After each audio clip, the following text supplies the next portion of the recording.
All right, so in this video, we're going to be doing multivariable factoring.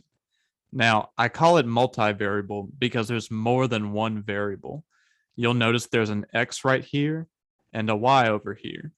So these three terms are going to be in a multivariable polynomial. And what I want to do is I want to draw the rainbow from the first number to the last number. So the first number over here is a 1, and I'm going to draw that over to the 2. Now, the numbers that the rainbow hits are going to get multiplied together. So I have a 1 over here and a 2 over here. If I multiply those two numbers together, I get 1 times 2, and that's going to be 2. That number is going to be called my rainbow number, and I'm going to put it next to the m. The middle number, this -3 right here, is going to be put next to the a. A stands for adding. That means -3 is my adding number. So over here, I've got this MA chart, and I'm going to put it in a box. What you want to do is you want to find two numbers that multiply to 2, but add up to -3. So two numbers that multiply to 2, that would have to be 1 and 2, right? But they need to add up to a -3.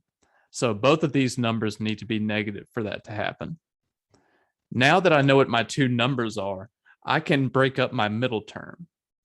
And I'm going to break it up into my two numbers that I found, -1 and -2. Now to add up to a -3xy, I need to put xy at the end of the numbers. That way, the grouping is going to work. Now that I've taken care of the middle term, I bring down the first term on the left side, and I bring down the last term on the right side. Now you'll notice that I have 4 terms written from left to right. What I want to do is I want to group together the first 2 terms and the last 2 terms together.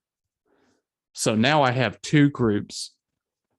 Now in the first group, I want to take out a greatest common factor. What do both of those terms have in common? What can I divide both of those terms by? I know that they both have a 1, but they also both have an x. So I can take out 1x. Now I'm going to be left with something on the inside. So I need to figure out what I need to multiply that x by to get back to these 2 terms up here. What do I need to multiply x by to get to 1x squared? Well, I need another x, right? I bring down the minus sign that's on the inside. And now, what do I need to multiply x by to get to 1xy? You would have to have another y. That way, x times y would give you xy. Now we're going to figure out what to take out of the second group. So now I'm looking at these 2 terms, and I'm looking to see, what do they both have in common? What can I take out? I know that they both have a 2 in common. So I take out the 2, and I also notice that they have a y in common, at least one of them, so I can take that out.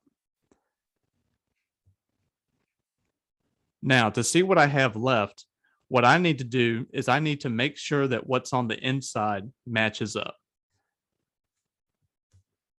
So this on the inside has to match up with this on the inside. So I need to find some way to get an x minus y. I need to make sure that that's what I get once I take the 2y out.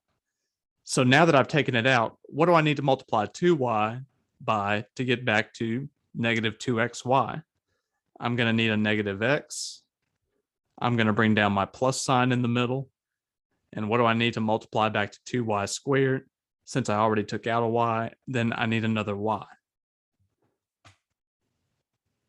So now notice that the inside parts don't yet match up. What I need to do to get x minus y from -x plus y is to take out a negative sign. And what that's going to do is that's going to flip the signs on the inside. So now I have x minus y. Now that the inside parts match up, I go ahead and merge them into one copy, x minus y. And then the outside parts, the things that are not inside the parentheses, I'm going to put those together. And I get x minus 2y. And now it's fully factored.